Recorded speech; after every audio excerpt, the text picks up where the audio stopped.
Hello, friends. This is Dave Hurwitz, executive editor at ClassicsToday.com, here with Warner's Lars Vogt box. Yes, Lars Vogt, who really made some beautiful recordings. This is an interesting set. You know, he died tragically young, I believe of cancer, but Warner used him in the same way that RCA used Jaime Laredo as a chamber music partner. Very little stuff in here is actual solo music, as you will see. And most of his concerto recordings were with Ondine and solo recordings and other things. If you really want to get a sense of who he was personally, as an artist, then the Ondine recordings are far more representative than anything you'll find here.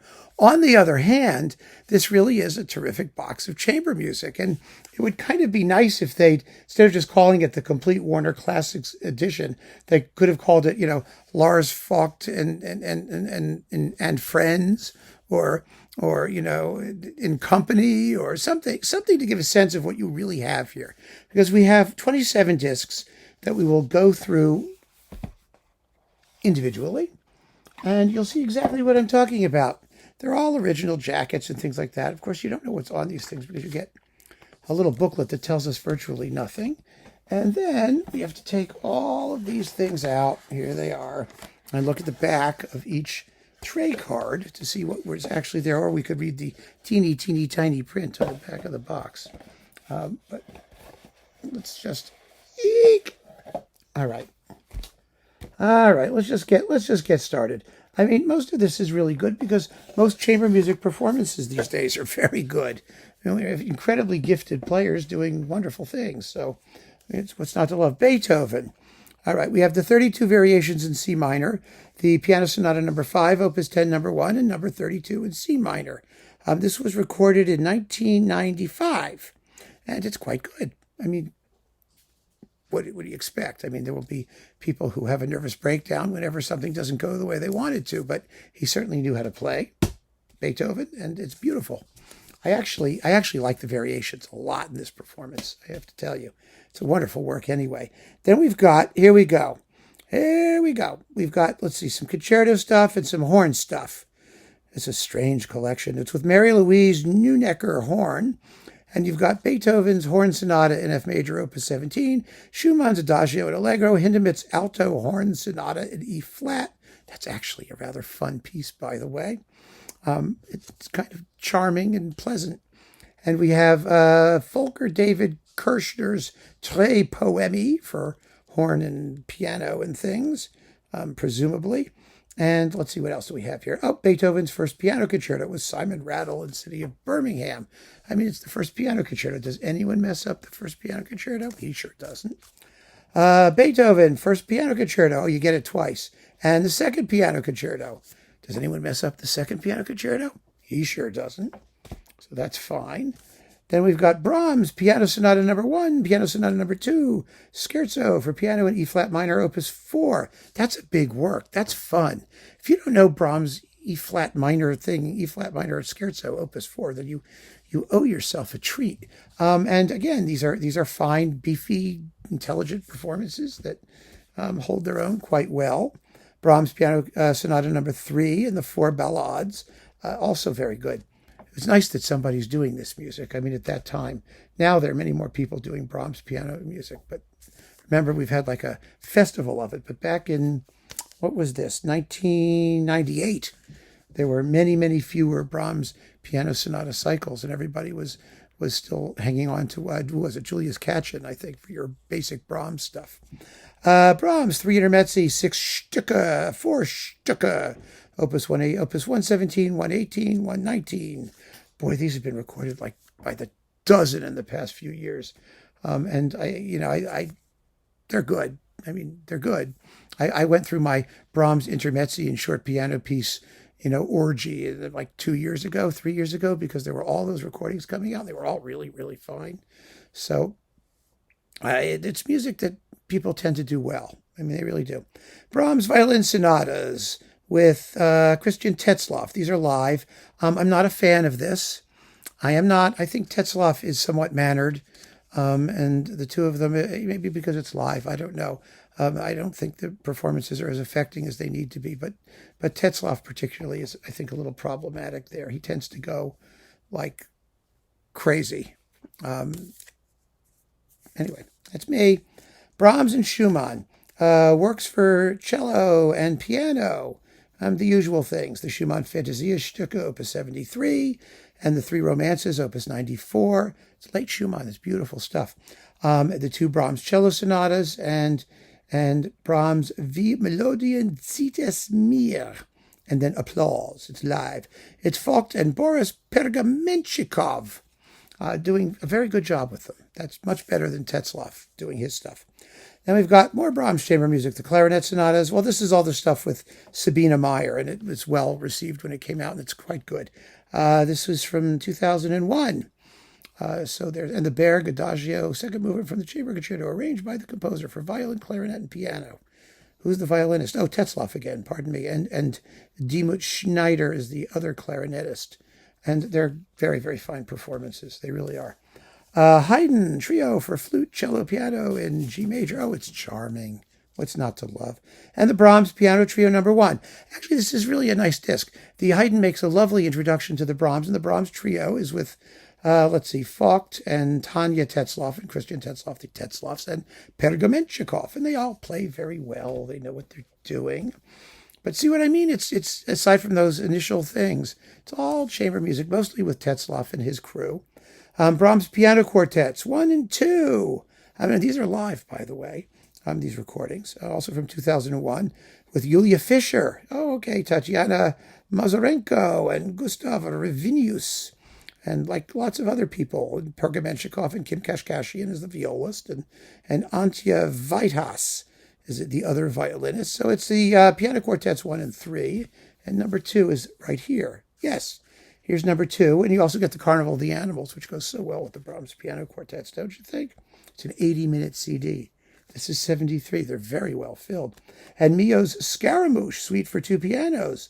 So with Tetzlaff and other people, Heinrich Schiff is the cellist in the piano quartet number 2. Yay! Isabel Faust is back. I'm just giving you a sort of taste. Christian Poltera is playing cello. He's terrific. I mean, they're really, really fine players, and they do a lovely job. The second piano is Mihaela Ursuliasa. Yeah. Wasn't it great when I sometimes so miss that wonderful time when I just had to write things and all I had to worry about was spelling and I didn't have to deal with pronunciation. Dvorak, Violin Sonatina in G major, subtitle Indian Lament. Where did that come from? I never heard that. And I wrote a book about Dvorak. And the Tchaikovsky A minor piano trio with Lars Vogt, Antje Weithas, and Claudio Bohorquez. Good Lord. This is in memoriam Boris Pergamenchikov, by the way, which was a lovely gesture and beautiful performances. Dvorak, Piano Trio number 3, the F minor, and Shostakovich Piano Trio number 2, with Vogt, Tetzlaff, Pergamenchikov, and Antje Weithas. Oh, wow, baby, do me. I mean, this is hot stuff. Although I have to say, the Dvorak F minor trio that Tetzlaff did on Ondine is better than this one. It really is, but boy, can they play this stuff. The Shostakovich second trio, I mean, I just think every performance of that is like marvelous. And the only thing you can do is underplay it. It's the only sin you can commit. CD 15, Dvorak Piano Quintet number 2. These are all live, by the way. They continue to be live. Let's see, Tatiana Komarova's trio from 1968, which is only 7 minutes and 44 seconds long, and the Dvorak Piano Quartet in E-flat major with Vogt, Tetzlaff, Weithas, Isabel Faust, Kim Kashkashian, Diemut Poppen, Boris Pergamenchikov, Nikolai Schneider, and Tanya Tetzlaff. So like lots of very good people. Sarah Chang, Franck Violin Sonata, Sanson Violin Sonata number 1, Ravel Violin Sonata. Love the couplings. I really do. The performances are really good too. Chang became quite a fine player, after she, graduated from nursery school. Okay, Haydn, sonatas. Keyboard sonata number 15 in E major, number 33 in C minor, number 36 in C major, number 50 in D major, and the piano trio in C major, Hoboken 27, with Antje Weithaus, pardon me, and Alban Gebhardt. Another. Let's see, these are all done live. I wonder where they're done. They tell you Festival Spannung Music and Kraftwerk Heimbach something. Oh God only knows. And here's a delightful little what would you call it? An entremet, an aperitif, or something. Haydn, Piano Sonata 60 in C major. Oh, that's a great one. It's got the crazy finale. Brahms, Klavierstücke, Opus 119, which we already talked about. Helmut Lachenmann, 5 variations on the theme of Schubert. Isn't that a joy? And the Schubert Piano Sonata in G major, D9 894. So this is from 1991. And it's an actual studio recording, and it's well, if you like Lachenmann, it's okay. It's a grab bag. Oh look, bits of the Hindemith Kammermusik with Claudio Abbado, Kammermusik number 2, which is for piano, and it's very well done. This was a terrific series, and the Messiaen Quartet for the End of Time with Isabel van Keulen, Michael Collins, and Alban Gerhardt. A very good performance of that, but of course Tashi reigns supreme there. Mozart, Piano Sonatas and Fantasias. There's 2 discs of those. We don't need to go into any of them individually. One disc is Sonatas, and the other is Fantasias and other goodies. I find Mozart's piano music to be almost impossible to kill. Although some people can. You can make it boring. But these are lively and charming performances, and they're perfectly fine. Mozart, Piano Quartets 1 and 1. Piano Quartet number 1 in G minor, Piano Trio in B flat, Koelschel 502, a very underrated and little-known work of Mozart. Give it a shot. You will like it. And the Quintet for Piano and Winds, which is just delicious. Oh, God, I love it. Lovely performances, and it's with Isabel Faust and other people and wind people who blow on things. Let's see, pictures at an exhibition. Look at that. Pictures in an exhibition with him playing the piano original, and Tatiana Komarova's Sonata from 1990, and Tchaikovsky's Dumka, and The Seasons, 3 little bits of it. Not my favorite disc of his. I think that Pictures in an Exhibition, it's had some really stunning performances. This isn't bad. If you like Lars Vogt, you're going to want to hear it, right? But I do think there are better pictures in an exhibition. I like Byron Janis. Some people swear by, Richter. I don't actually. I think Byron Janis. Well, never mind. Pictures in an exhibition, Urtext version. So he does it with a narrator. Oh, I remember. I hated this. God, it has a narrator. Oh, God, forget it. Schumann, Kreisleriana, and Bunte Blätter. Those are nice. Those are pleasant and enjoyable. And the Kreisleriana has some real fire to it. It's fun. So that's okay. Schumann Grieg Piano Concertos with City Birmingham, Simon Rattle. Is it one of the best Schumann Grieg? No. It's okay. It's all right. And Shostakovich Cello Sonata, Igor Stravinsky, Suite Italienne for Cello and Piano, which is arranged by Piatigorsky, and Prokofiev's Cello Sonata with Truls Mork. This is very good. Very, very good. Wonderful playing from both of them. So there you have it. It's a strange and eclectic selection of chamber music, mostly focused on Brahms and Dvorak and those people. And they're nicely done. And there's, it's up to you.